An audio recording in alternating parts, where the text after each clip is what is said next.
Cool.fm is the perfect station for music lovers who enjoy a mix of adult pop, modern country, and classic hits. Our unique blend of different genres creates an awesome listening experience that you won't find anywhere else. With Cool.fm, you don't have to constantly change stations to hear the music you love. Just download the Live 365 app and start listening to our curated selection of modern adult and country hits, as well as the classics you know and love.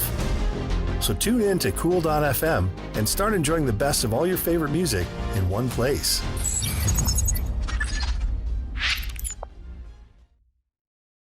Hi, I'm USA Today best-selling author Russell Nolte, creator of Cthulhu is Hard to Spell, Ichabod Jones Monster Hunter, and the Godsverse Chronicles. You can find my work at russellnolte.com, and you're watching and listening to Two Geeks Talking. Hey, I'm Lori Foster, owner of Unlikely Hero Studios, inker, editor, art director, cosplayer, Unlikely Hero Studios at www.uhstudios.com, and you are watching and listening to Two Geeks Talking. Good morning, afternoon, evening, everyone. Two Geeks Talking is an entertainment industry interview show where we interview the creative people from the comic, film, TV, movie, and video game industries. And of course, I'm your host, Kurt Sasso. We're talking with creative and talented people in the entertainment industry. So who are our guests today? Our guests today are two very talented people. One is the creator of Cthulhu is Hard to Spell, but it's easier to say. That's my secondary tagline. And the other is the owner of course, Studio, which is in her lower third as well, too. We're joined by the ever-talented Lori Foster and Russell Nolte. For those that don't know anything about yourselves as creative people, tell us who you are and what you're bringing to Two Geeks Talking. My name is Lori Foster. I'm the owner of Unlikely Hero Studios. I'm an inker, I'm an editor, I'm a cosplayer. I kind of do a whole bunch of stuff. Russell Nolte, I'm a USA Today best-selling author, fantasy, sci-fi, and horror. I'm the editor of the Cthulhu is Hard to Spell anthology series for the volumes that we have backer kitting right now. And then I wrote all of these books behind me. So it's safe to say that we have multiple areas we could talk about today. We'll focus on, of course, not only Cthulhu is Hard to Spell as a series, we'll also talk about the Unlikely Hero Studio as well, too, in both of your respective areas and how you came together about this particular project. But the question for both of you is this. What is the most misunderstood aspect about horror in comics? Oh, all right. I think I have an answer to this. I'll go first. Lori, you can think for a second. My answer is that it is almost impossible to scare someone in comics. It is because horror is about unsettling you. I don't want to say it's rather easy, but it's considerably easier to do so in movies and in music because there are different emotions that go through. You can't just turn a page and know what's coming. Also easier, I think, to do it in novels because there's this dread that comes into you when you're hearing it in your brain. With comics, it's very, very hard. I've only, I think, been truly terrified of a book 2 or 3 times in my entire reading comics career. My answer would be that better uses of horror in comics are not to do jump scare type books or slasher books. They're to focus more on the psychological unsettling nature of humanity. Well, geez. Okay. I would say that you need the misconception would be that you need an R rating for a book to be scary. I don't think you need one. I think, just saying, with our book, it's all ages appropriate, but there's still some really scary stories in it. Is a great segue into what we're here for, of course, is Cthulhu is Hard to Spell. So for those that don't know anything about that series, tell us what it's all about, because from what I've seen, and it is the varying artists you have, the varying brief clips that I've gotten to see. I mean, Kat Kalamia introduced me to both of you as well, too. So she was a wonderful entrance into this series that I'd not had heard about before. So it's kind of like a grab bag as to what the series is all about, first off, and then we'll talk about the artists and writers that are also joined in this series. All right. Awesome. Yeah. Cthulhu is Hard to Spell is an all-ages anthology series focusing on the gods and monsters of Lovecraft. So I'm very big when I create universes that they need a reason to exist, and books and such. And so I felt as a white het cis male, my perception of the Cthulhu universe has been very, very, very well represented in the history of Lovecraft. And my goal was to get as many people that had different lived experiences than me to talk about the gods and monsters themselves. And so part of it was that I wanted to focus on the gods and monsters of the Lovecraft universe, not on the horror necessarily, although there are some just terrifying stories in there. And Lori is completely right. Like, you can absolutely have an all ages. In fact, without blood, guts, and cursing, like, sometimes is even more horrific what you can do in a story. The two kind of overarching encapsulating concepts that, I guess three. One, it's all ages. Even though there are some very, very adult things in the books, there's no blood, sex, horror, or violence that you can't see on Saturday morning television. So you can read it with your 5-year-old. You can give it to somebody who wants to be indoctrinated in the horror who's older. You can give it to people who don't like cursing, blood, sex, whatever those things. And you also can have a really good time with it if you do like those things. That was really the barometer of what we really wanted to do. When my first book, Monsters and Other Scary Shit, came out, we found that kids were reading it, which that book is not all ages appropriate. And they were reading it over time and coming back to different stories as they matured. And I really wanted to recapture that with the Cthulhu is Hard to Spell brand as well. So we want something that's like Lovecraft for the whole family. We want to focus on the gods and monsters, not the horror aspect, although you can have both. Third is we want this to be Lovecraft for everyone. So I tried very hard to fill it with as many people with different lived experiences as possible. You can show that Lovecraft has touched everybody. And generally, nobody knows who Lovecraft is, but they know his stories, whether it's Stephen King or James Cameron or Neil Gaiman, like just about every creator who's ever worked in really any writing medium has at least some bit of Lovecraft's mythos fallen out on you, even if it's just the Necronomicon. Like, Necronomicon was invented by Lovecraft, and so if you've ever seen the Necronomicon or heard of the Necronomicon, like, you know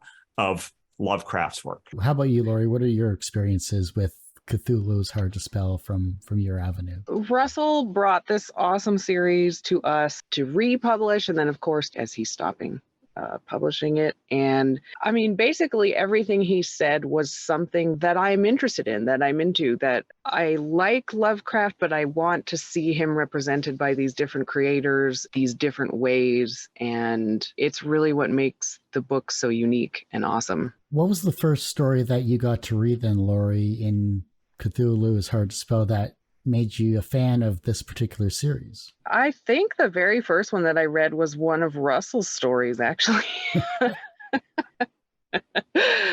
And then, of course, once he brought the series to me, he actually made new stories that we can add to the books. So those are also really awesome. I hate to plug Russell because he's already making the series and he's the creator, but his story first, I got pulled in and then I got addicted to all of the other stories in there. There's so much cool stuff. So Russell, when you were approaching other creative minds in terms of adding to this collection, who was one of the ones that you really sought out to be part of this series? I sought out so many people. We have 3 groups of people that we went for. People who were doing their first book or like one of their first books, so someone who was quite new in the universe, people who were indie creators who were my friends, and then like big name people who would work on the book. So the first person, it's hard because the person at the entire series I pursued the most was Chris Simon, who was my co-editor on the second, third book.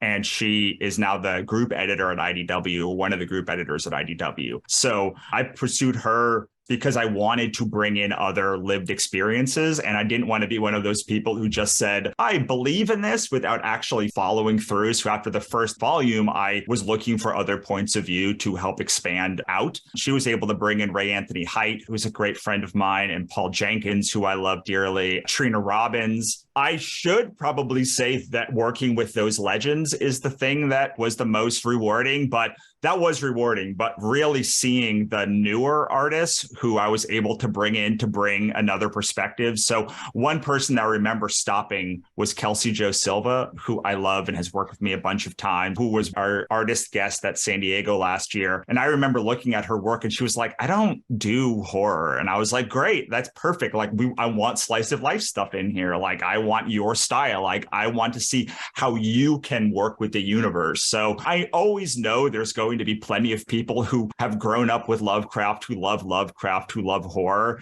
And the people that I'm trying to bring in are people who can bring in a different perspective. So someone like when Trina Robbins did her story, she did like a romance. It was like a date gone wrong between Lovecraft. It was like very much like a romance comic. When Kelsey came in, she did like a very slice of life story about Medusa and Yig summoning a Cerberus puppy to learn how to love it and live with it, even though it was kind of rambunctious. And so those are the stories that in the first volume, we had a story by Madeline Holly Rosing and Melissa Massey that was about Orna Numqua in marriage counseling. One of the things I really like dealing with the mythos is it's a very high barrier to entry book. Lovecraft is maybe the highest barrier to entry author that has remained popular in the 20th century. He will put something in like 3 paragraphs in one book. And like, if you literally just glaze over for like 2 minutes as you're passing through it, you will not even know what the relationship is. And so having these stories that are like, okay, like, will Orna Numqua ever go to marriage counseling?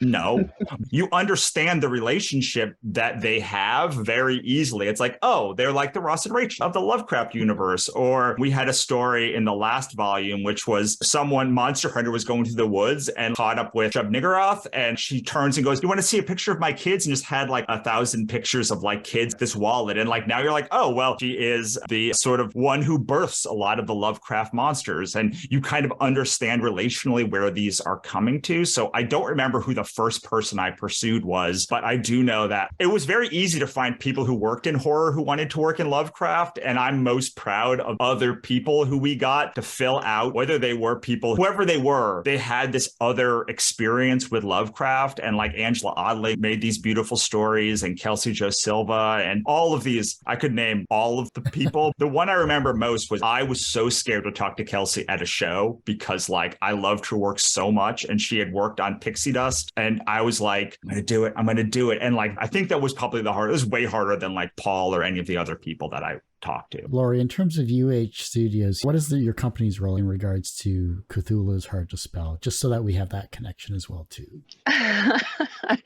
We are re-releasing. So Russell initially released 3 gigantic hardcovers. We're splitting each of those basically in half and re-releasing them as shorter soft covers, and then adding some stories to each. So they are a little different, and changing the covers, releasing new covers, I should say. So we're re-releasing those, and then we're going to be curating and making and publishing the anthology from here forward. So we're going to be making a couple of new volumes, as well as some other stuff within the Cthulhu's Hard to Spell universe. So campaigns like this, crowdfunding campaigns, are usually like a second or third job, depending on how many jobs you currently have. What has been the fan reaction to, of course, the re-release of the series? We funded today. That's good. Oh, congratulations. Yes, we funded today. It seems really good. They seem excited. And one of the reasons why we're re-releasing it was kind of to make it more accessible. $25 price point per book is nice. So if you didn't get the books originally, or you just got them digitally, it's easier to get a hold of one or all 3 of them on this campaign.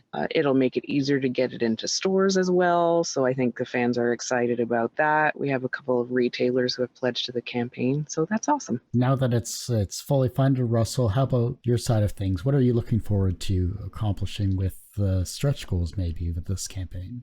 Fans have always asked me for merch, and I don't do merch. Lori and their team does great merch. I'm excited that fans can finally get some merch options that they may have looked for. Honestly, what I'm really looking forward to is Volume 7, and also the new stories. I know the story that I wrote. We have some really cool other creators who are going to be on this story, some of which I've been wanting to work with. Michael Norwitz, like I've been trying to get him in the book for a while, being able to expand it out that way. This is just the first step. Originally, when I went to Lori, I said, do you want more volumes? And then we started to talk about the publishing contract and like work all that stuff out. And then I was like, well, this is stupid. Like, you're just going to start like later. And like, you're basically starting without having the first 3 volumes of stuff. What about reprinting all of that stuff before, like leading up to Volume 7, so that people can have it it all consistently. People really like having the consistency and see our books behind. We care about like branding and making everything look good and like making it feel like a series. So when we finally settled on doing these relaunch campaigns first, let me introduce you to our audience. Let me get introduced to your audience so like we can build up this thing. But I would say like merch, there's this really adorable like hand painted figurines in this campaign, which like are so awesome. And a lot of the work Laura's doing now, I don't want to speak for her, is stewarding the books that have already come. What I am excited for is the reason that I approached Lori in the first place was because like she has an exceptional mind for like curating and finding the right people for anthologies. While I love getting all of the love for my own work because I'm a vain narcissist, I really am excited to see what Lori and her team is going to do with volume 7, 8, 9, with all the other things that we're planning, with all the supplementals. It's really the kind of series that can last forever. Like I really want it to be like Twisted Dark. Twisted Dark has, I don't know if Twisted Dark still exists, but the last time I saw them, they had like something like 20 volumes or something. And there's no reason why this just can't keep coming out as like a staple year after year, as long as Lori and us want to maintain it and do other things in it. So that's what I'm really excited about. And I'm excited that people can finally get the soft covers they've been hammering me about for years. And I'm very excited that they can get the merch that they've been asking me about for years, because there's a lot of stuff that I love. I've been like, Lori, what if we do this? What if we do that? What if we do that? I would like to do this, but I don't want to actually run this thing. So that's been really cool too.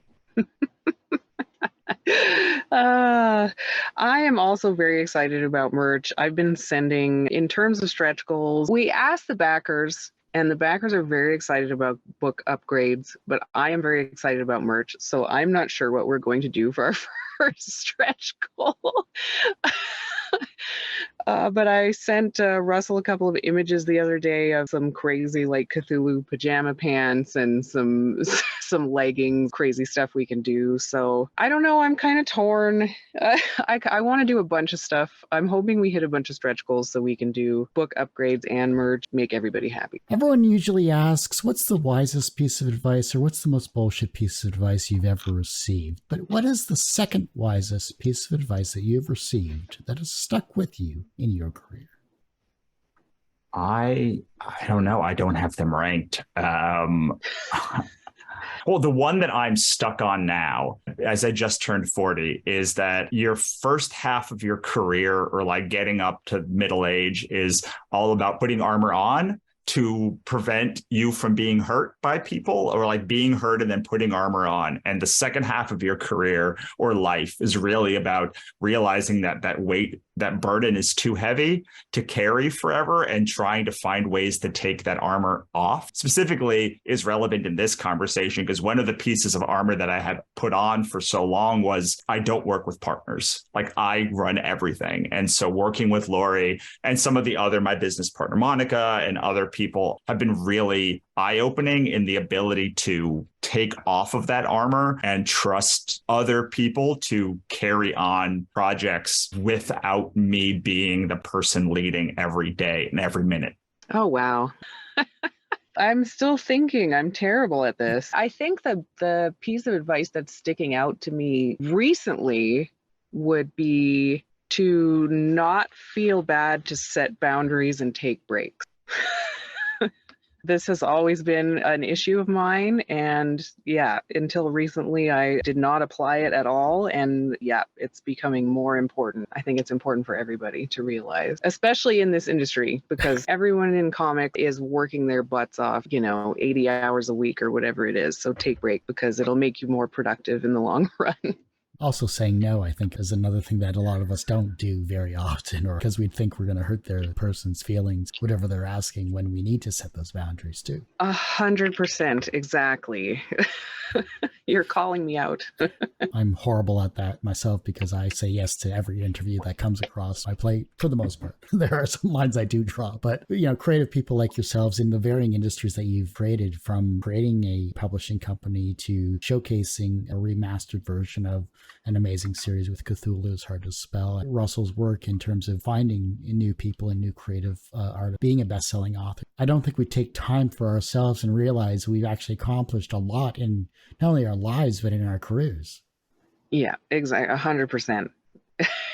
It's really important to self-care and to think about the things that you've done and not constantly worry about what you need to do. I know that's a thing that Russell does too, I think, is constantly looking like, a year in the future, which is good, but also it's good to be like, okay, this is what I've accomplished, and today I can take a nap. Say no to a few people and take some time for myself to recharge. What was an early experience where you learned that language had power?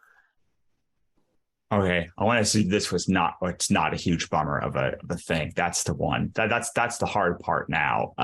I used to deliver newspapers when I was a kid. And I remember realizing, like, I would go to pick up the papers at the distribution center. There were people inside who were writing the pieces that I was literally like delivering. Just that revelation was very powerful for me. And then realizing that people are making decisions based on words on a page. And I worked on Capitol Hill afterwards, and I worked in news and I have a degree in journalism, and all of these things kind of started with that revelation that somebody is writing these words and then another person is going to have feelings or make judgments or change policy because of the words that this human wrote, even though I have no idea who that human is. I was born and grew up in Montreal in Quebec. Most people there are bilingual. They're English and French, but there's constantly an ongoing problem in Quebec with language laws. Yeah. The province wants to make sure everyone is French, and there's, people there who originally learned English, and there's laws about making sure the French language on signs is larger than the English language, and it's just kind of mind-blowing. And I get it, because, you don't want, as a culture, like as a French culture, you don't want to lose that language, when the world is teaching everyone English, you want to make sure everyone also knows French. And I think that's awesome. Teaching people to be bilingual from a young age is awesome, but that power that I guess it can hold to the point where people are, actually upset if their language isn't big enough on a sign is kind of mind-blowing. When I was a kid, I didn't quite understand it. I was like, oh, cool, like I'm learning two languages. I can communicate it in two different ways. But as I got older and I noticed, people were getting upset about this kind of thing. And, some people refused to learn English and some people refused to learn French. And it's absolutely crazy. Like, we should all be learning multiple languages, and it's a privilege to do so. Anyway, it's interesting. As a fellow Canadian, I can completely understand. I stopped taking French at grade 9. So, being from Ontario, I think it was one of those things where it's like, when am I going to ever use it? And then I went to Montreal. I'm like, damn it, I wish I would have studied more. Right. Depending on where you go, it's entirely French. Like, they won't speak English. Yeah. They'll just look at you sideways like, who is this freak? Right. What challenges do creative people face in today's society that needs to be addressed? Rating in AI is a pretty good one. I mean, that's like the biggie. Having ways to delete people stealing your work for NFTs is another, those are the two big ones that I deal with on a relatively general basis. Ethical consumption of NFTs and AI are two huge problems. They're problems that are pretty specific to the creative industries. Other industries have very, very strict laws or bylaws or policies about how they pay for, and distribute AI. But for some reason, like, all art and writing based ones are just like, let's just throw it out here and throw a bomb and not have anything. Like, that is the existential threat needs to be dealt with regulation and with an industry saying, how can we be good stewards? And like, nobody is stepping up to be there. Like, regulators are saying, let's let the companies decide, or let's let this go until we can find out more. And companies are like, you can regulate us, but we're not going to do anything until regulation is happening. So that is the big threat. But it's not a threat, I think, in the way that most people would say it's a threat. I'm saying it's a threat to like the idea that creating means anything. Most of my friends wake up and I have at least one conversation a week, probably like a day, that people are like, I don't know why I even try if people are just going to steal my art and use it for NFTs or AI or in some way. In many ways, it was always present with like splatter artists and other people doing this, but like it's so brazen now, and people are starting to see like their friends, their parents, like other people that they care about brazenly not even care at all. And that very hard to get over and to still like be able to continue to do the work. While I think there needs to be all this regulation and all of these other things, just so many problems with AI and NFTs. The whole creative industry has always just been like a dumpster fire. The real threat, how do you maintain that spark of creativity so that you can do work? Because I've watched more people in the past year just give up on art and do something else than I think I have collectively in the last decade before NFTs combined. Oh, we're going to be downers today, huh? Yeah, no. In this similar vein, actually, I would say just surviving in, I'm going to use quotation marks, post-COVID. It's not really post-COVID. COVID's still here. Capitalist economy right now. Everyone's struggling. Conventions are tough. You know, attendance isn't as good. And then when you go to a convention, you're worried about getting sick. And then you're trying to figure out new ways to sell your product. And everyone's struggling with money. And then you're feeling bad asking people for money when they're struggling. There's kind of a whole cycle right now of everyone struggling, and the AI and the NFTs filter in as well, because people are like, well, I'll use AI because it's cheaper. And it's like, oh, no, none of this should be happening. This isn't how this is supposed to work. Yeah, it's difficult, but this has been a constant battle with art and creative people in general, because while they shouldn't be taken advantage of in many different areas, and I'm not even talking full corporate aspect of the for exposure models that they blatantly abuse constantly, not even dive into that aspect whatsoever, but we're all aware of it. I'm just saying. It's amazing how, like what Russell was saying, the fact that creative endeavors, no matter what they are, whether it's comics, film, TV, movies, or video games, are constantly being crapped on by many people because they want everything for free. Today's society, when we only have seconds to approach and gain people's attention and interest, 2 seconds later, they're on to something in regards to AI or whatever else because, oh, it's free and I don't have to pay a creative person like yourself for the talent and time and work and effort that you put into your endeavors. Yeah, that's exactly it. It's you know, artists and creators are being undervalued. It's frustrating. And, you know, you release a book and people are like, oh, you made so much money. And it's like, well, actually, I paid like 20 people. So I didn't really make any money. But, you know, we're trying to value the creators. That's what we're trying to do. Everyone has one person that inspired them on their path to where they are today. Who was that for you? The first person that I could see that I remember was Kevin Smith. And it was watching Clerks and being like, oh, he just made this, just made a thing. Like he just was like, oh, you don't want this? I'm just going to make it. And like the idea, and Robert Rodriguez and like those people were the creative people. I mean, like my mother and my wife and all of those people are like I would have to say them as well, because like they were supportive at times that I wasn't even supportive for myself. The first one I can remember was like it clicked as I was watching Clerks. And I was like, that guy just said, I'm just going to make this thing. I was like, I didn't even know you could do that. Like, I didn't know you could just make a thing. No one can stop you. No one can stop you from making it, which is the weirdest part about the AI and NFT debate. No one is stopping you making art. Everyone wants you to make art. Like, go make art. Go just do it. Like, will a publisher publish it? I don't know. Will like an audience like it? I don't know. You can still make it. And like, no one is stopping you. Like, I have books that I've drawn that look like not even a 3-year-old drew them. And like, they've outsold like most people's books, I guarantee you, because it just was like, I want to learn to draw. And then I'm going to make this and put it out. And some people will like it and most people will not. But yeah, those two and Quentin Tarantino are like probably the 3 people that I remember distinctly saying, oh, you can just make stuff and they can't stop you. That is usually the advice I give to new people. It's like, it may be terrible, but like no one can stop you from making it if you want to make it. That's awesome. Well, outside of my dad, of course, because he always, he always encouraged me that I could do anything creatively, especially, I would say the first like person that inspired me and I continue to look up to would be Joe Mad. His was one of the first comics that I read. I read Battle Chasers, and I was like, this is the coolest thing I've ever seen. I want to make stuff like this. So, and of course now, he's done comics, he's making video games, he's doing all kinds of cool stuff. So he continues to be an inspiration.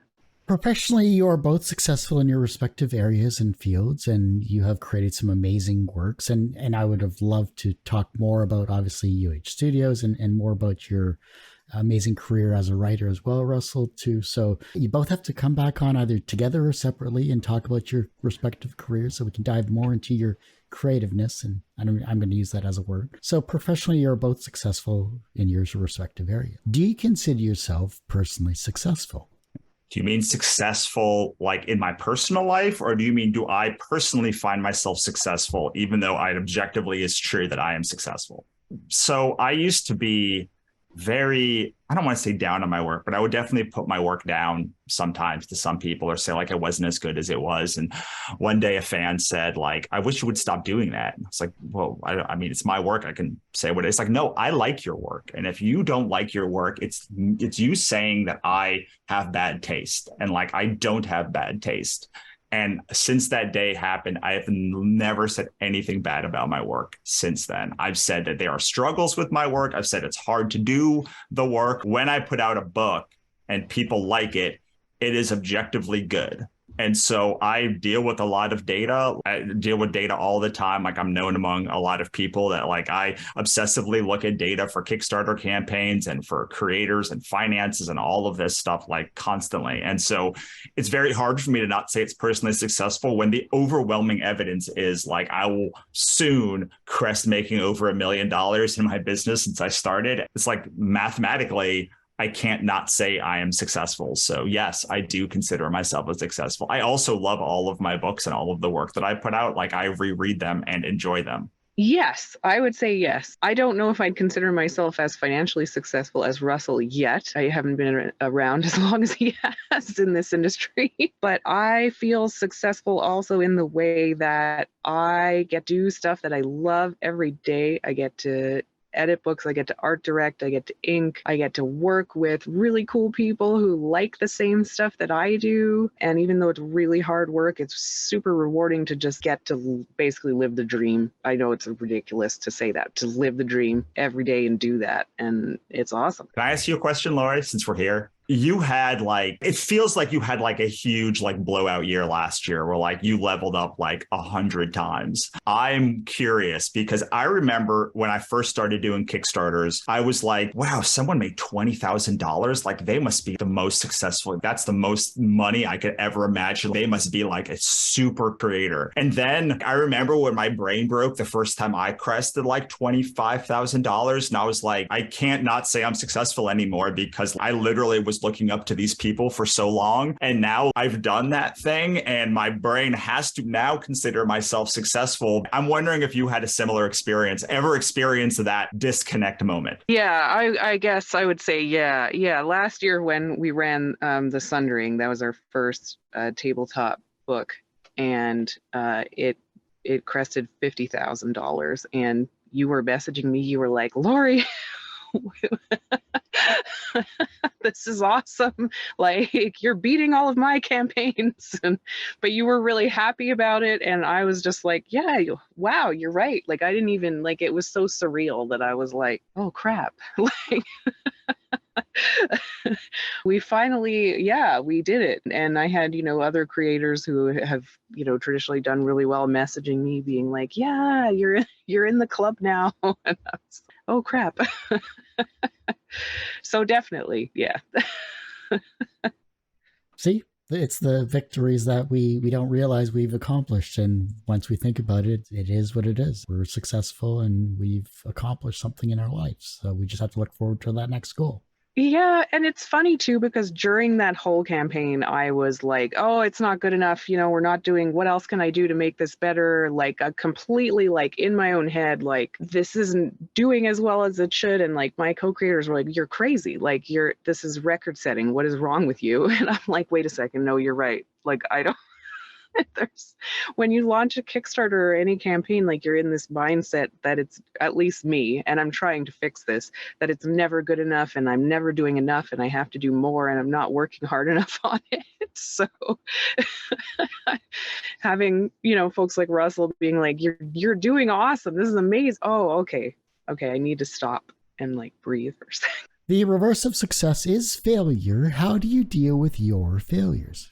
I make sure to mitigate failure as much as possible because I know that it will happen. Publishing is a war of attrition. So 99% of the time, you're just trying to break even on a book and live to live the next month. And then once that book is out, you were like, okay, I've successfully made it to be able to put out the next book. I've talked to publishers of all sizes, from small to large. For almost all of them that I've ever met, they are fighting a war of attrition. They're trying to put out 10 books to find one hit, and then that can pay for the other 9. I always, knowing that failure is possible and probable, I've always played to get on base instead of hitting home runs, mostly because I had series that were in the middle of process, like Cthulhu was in the process and Ichabod was in the process and the Gods vs. Chronicles and Obsidian Spindle. And I had all of these books that were very long. Cthulhu is 3 volumes. That's like 600 pages. Ichabod is almost 400 pages. Gods vs. Chronicles is 12 books or 11 books and a prequel novella.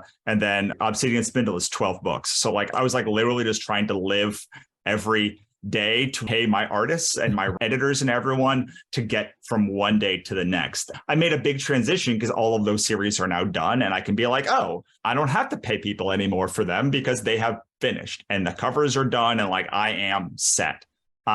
So my way was to literally just mitigate it in as best a way that I can and understand that it happens and try to make sure that any one failure does not break the entire system. And so redundancies and things like that, and like living way below the means so that I could pay my artists and stuff and make sure that we were moving forward when the inevitable happened. Also, being 2 years ahead of my slate helps.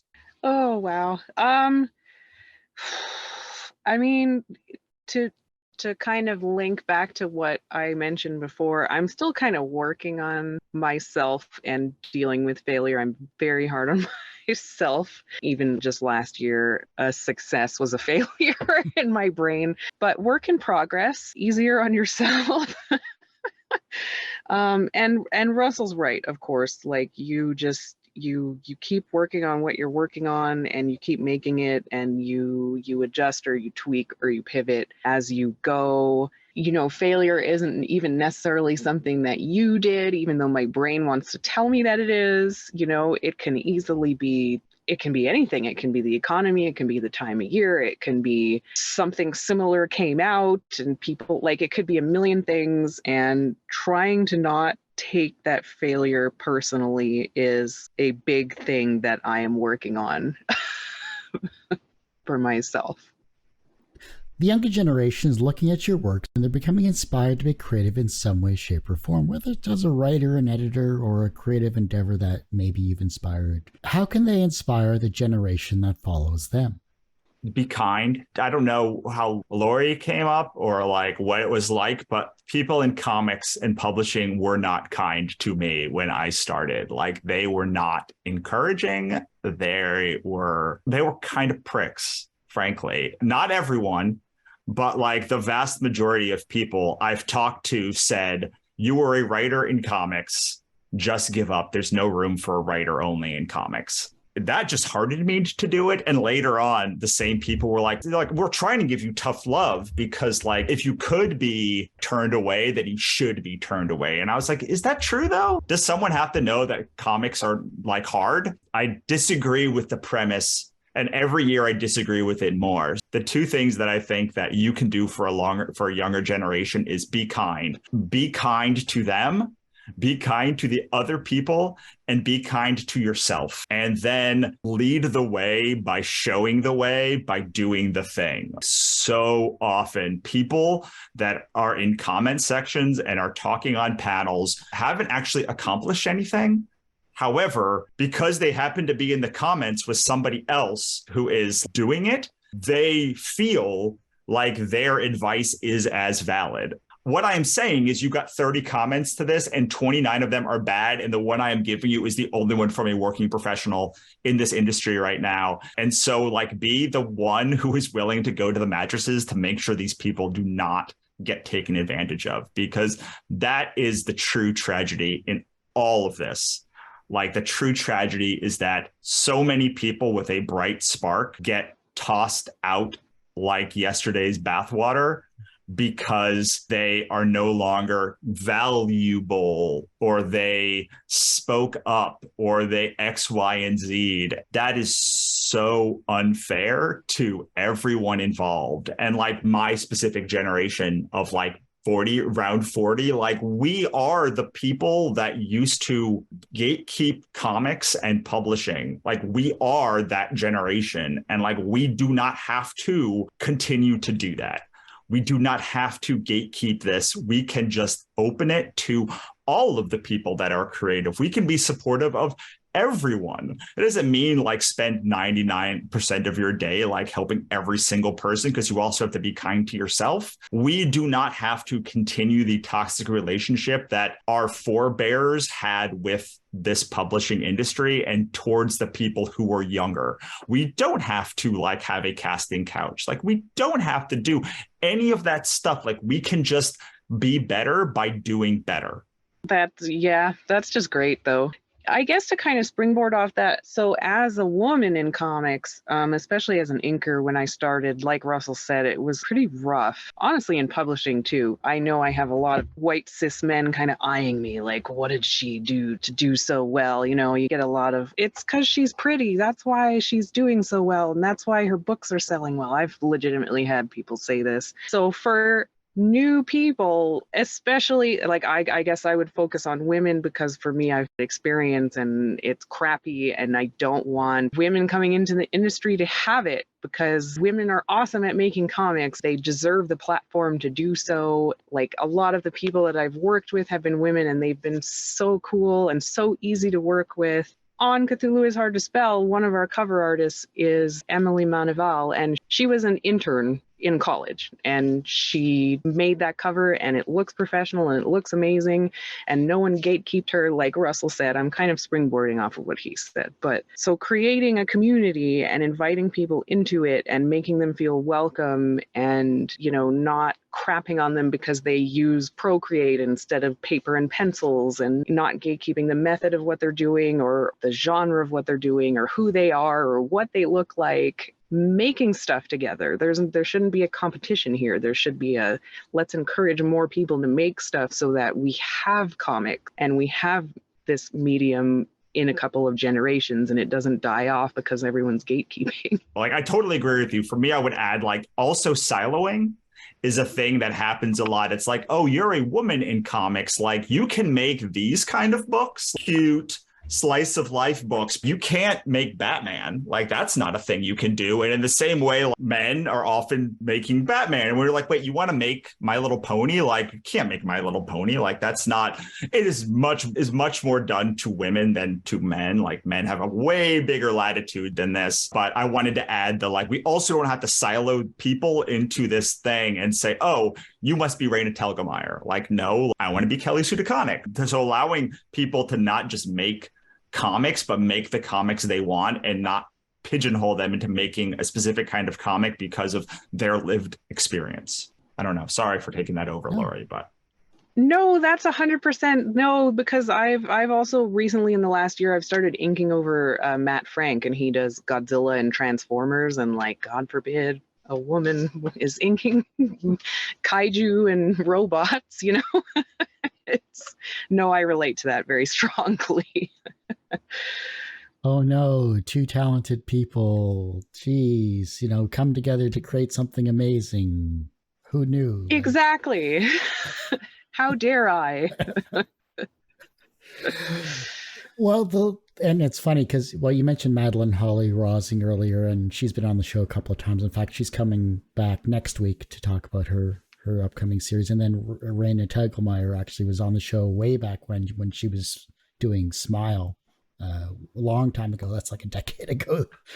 But it's just amazing how career trajectories evolve from when you first initially start in an industry, no matter if it's writing or comics or whatever the case may be, filmmakers for that matter, like you mentioned, Darren Rodriguez, etc. To see their passion initially, no matter what industry they're in, to go to the heights that they currently are and then beyond, is just amazing that the struggles and trials that they've had to go through, where they're from or what they've done, makes them better people overall. Yeah, 100%.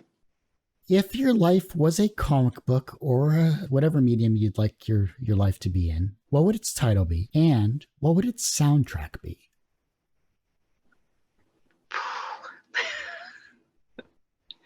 I need a minute for this. Wow. Yeah, this is a really hard one. I think the soundtrack would be dark pop like Halsey or K-Flay, because that's what I generally listen to when I create. I don't know what the name of the book is. Probably like, Did You Know? You don't have to say every word that pops into your brain. Something along those lines, maybe. I used to have like what my autobiographical comic would be called. I can't think of it right now. That's what's coming up right now for me. Oh, man. Okay, so soundtrack would be Blind Guardian, so like epic metal for sure. That's an easy one. I'm not sure on the title.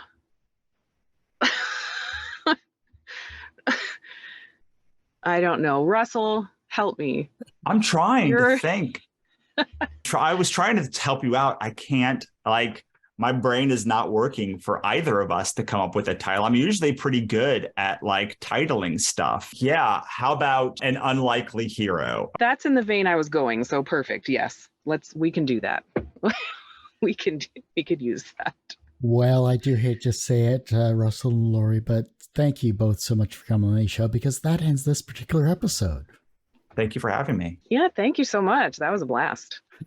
Before I let you both go, where can we find you? How can we support you? Of course, where's the campaign currently, and any other social media and websites you'd like to promote? So to back the campaign, it's easy. It's just uhstudios.com/backit. And that brings you right to the BackerKit campaign. We're also really easy to find on BackerKit because there's only a few campaigns running right now. Our website is just uhstudios.com. You can find us on Facebook, Instagram, Twitter. It's all UH Studios, UH Studios Official on Instagram. Yeah, that's pretty much it. We're really easy to find, theoretically at least. I'm at russellnolte.com, or I just started a Substack at authorecosystem.com. If you are an author and you want to sort of figure out how to build a sustainable career, that's what I'm doing over there. And then I'm available on Facebook and Twitter, or I have my own social media that I started through Circle, which you can find at wannabe.press. Well, like I said, that ends this particular episode of Two Geeks Talking. You can, of course, find this interview and 1,000 plus others, quite literally, on our website, tgtmedia.com or twogeekstalking.com. That's the word two, not the number two. Of course, I am only one person, so my YouTube is a lot more updated than my website because I can only focus on one thing at a time. And that is youtube.com/C/TGT Media. And the podcast is back after 13 or so years. You can find it at twogeekstalking.podbean.com. And of course, on every other audio streaming service available, just search for Two Geeks Talking. It's the only one available there. And as I say every week, everyone has a story to tell. It's up to me to help bring that out. Thanks for listening and watching on Two Geeks Talking.